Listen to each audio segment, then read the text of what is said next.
Hello Custodians.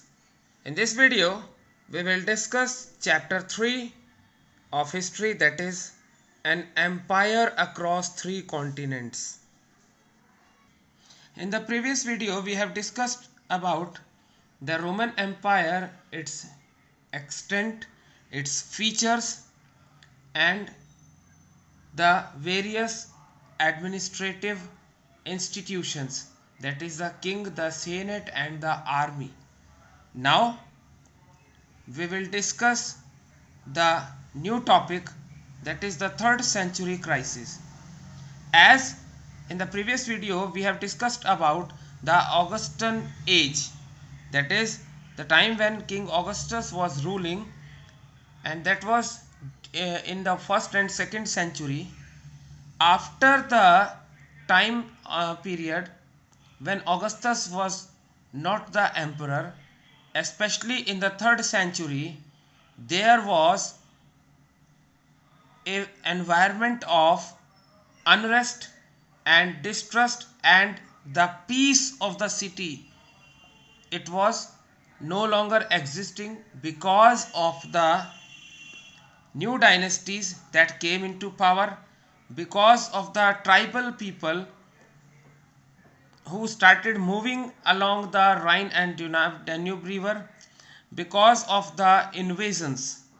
So it was a new dynasty, that is the Sasanians. They emerged in Iran, and right from the beginning of the chapter we have discussed that Iran was having a rivalry with Roman Empire.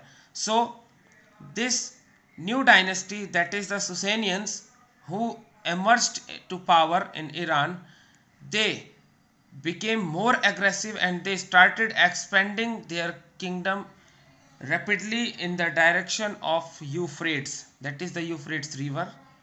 Also the Germanic tribes, that is the barbarians, who were known as the barbarians, they began to move against the Rhine and Danube frontiers. It was during the time of 233 to 280 BCE that these Germanic tribes, they were moving against the Rhine and Danube frontiers.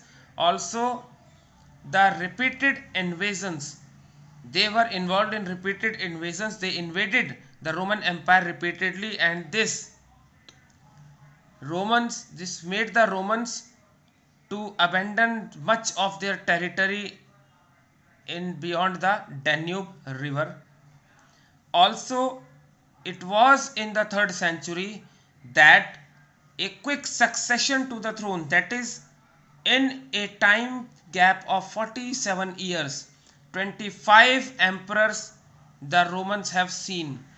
This showed a sign of strain which actually the empire was facing. Now we have gender, literacy and culture.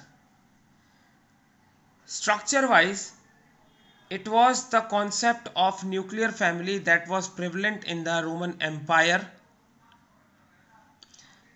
Also the adult sons, they did not live with their parents, and it was an exception for adult brother to share a common household.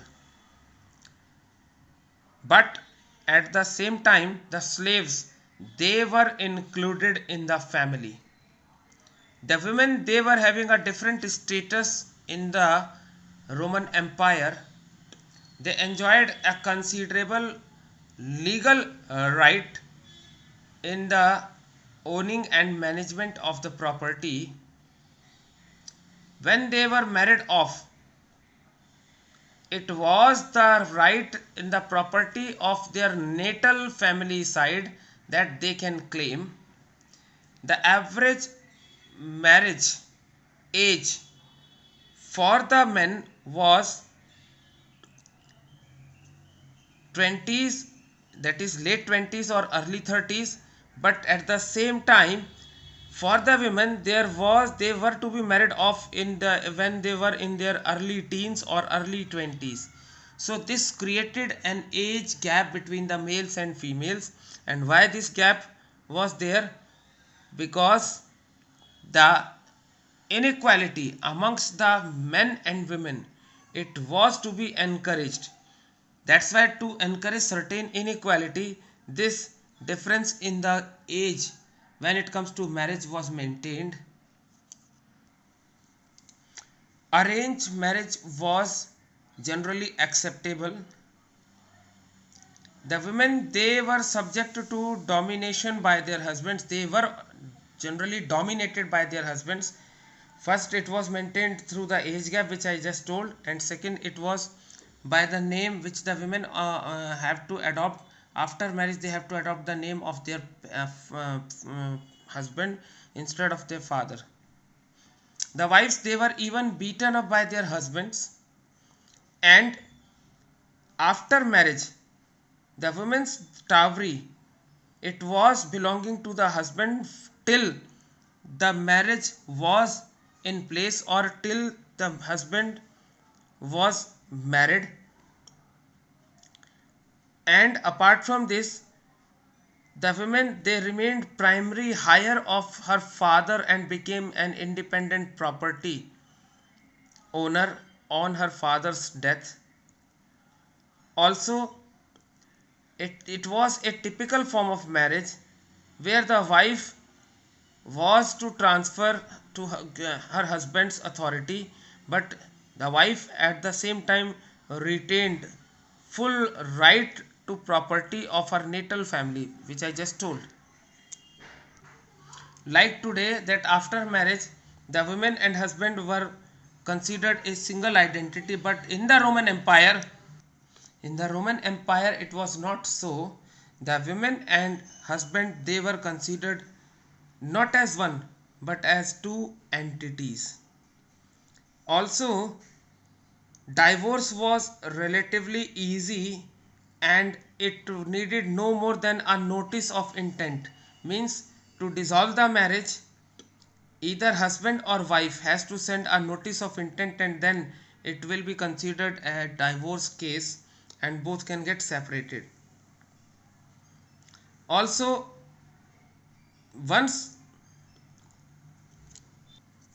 divorce is there, the women, they enjoyed complete legal independence, and it was the father who was having substantial legal control over their children.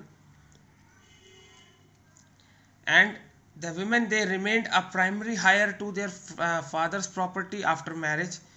They could become property owners after their father's death, and it was very easy to get separated from their partner using by means of divorce. Just they have to send a notice or intent, and divorce was acceptable.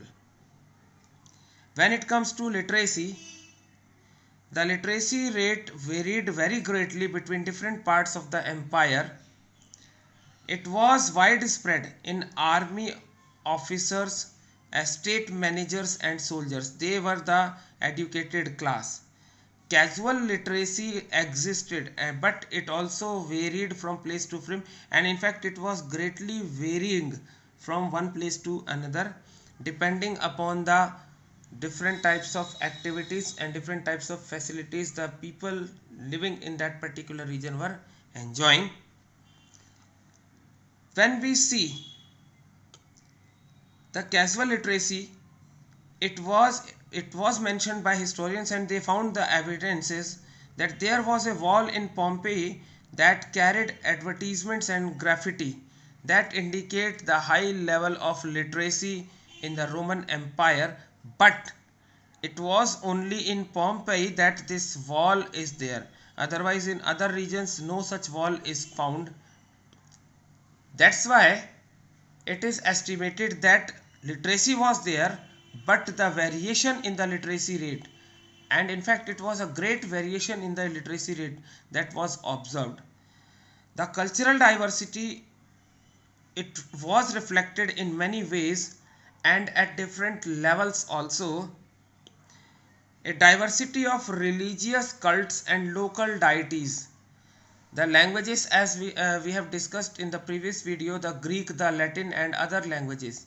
So the plurality of languages and the diversity of religious cults and local deities that the people were used to follow, and people used to spoke, the styles of dresses that the people were wearing, this all created a very diverse cultural heritage in the Roman Empire. The food which the people were eating, the forms of the social organizations and the types of settlements, they all reflected the varied cultural diversity of Roman Empire. Different languages they were spoken in different areas, and most of the linguistic cultures they were purely oral. That means there were no such written records. The languages they were purely oral, they were not to be written, or they were not found in any written form anywhere in the excavations. And during the 5th century, Armenians they began to use writing, and they began to introduce some form of language to write what they knew, to write what they felt, and to write what they saw. And apart from this, in other areas, the spread of Latin language displaced the other widespread written form of languages, that is the Greek language. And the economic activities of the ancient Roman Empire. See, the economic infrastructure of the Roman Empire was very vast, and it was substantial enough. That is, it was having harbors, it was having mines, it was having quarries, it was having brickyards, it was having olive oil factories. The goods which were the basic trading items, that included wheat, wine and olive oil, which came from Spain and the Gallic province, from North Africa, from Egypt and from Italy. These areas are having so much favorable conditions that they are best suited for growing these crops, that is especially this olive oil. And the Spanish olive oil was a vast commercial enterprise that reached its peak during the time span of 20 years. The Roman Empire included the regions which had a reputation, which were actually very fertile, exceptionally fertile regions, that include the Campania, Italy, Sicily, Fayum in Egypt, Galilee, Byzantium, that is the modern day Tunisia, southern Gaul, Baetica, that is southern Spain. These areas were having best conditioned crops. That means they were exceptionally fertile areas, and the Roman territory had to bear large expenses, and these were in a much less advanced state. Means the expenses, the Roman territory was in a less advanced state, and the expenses they keep on rising. That's why transhumance it was widespread in the countryside of Numidia, that is modern Algeria. Now what is this? This transhumance it refers to the movement, annual movement of the pastoralists or the herdsmen from regions of high altitude towards the low-lying areas in search of fodder to feed their livestock which they rear. So this transhumance was widespread in the countryside of modern Algeria, that is Numidia, and the estates they expanded in North Africa, and the pastures of these communities were reduced and their movements were regulated, and that too very tightly regulated.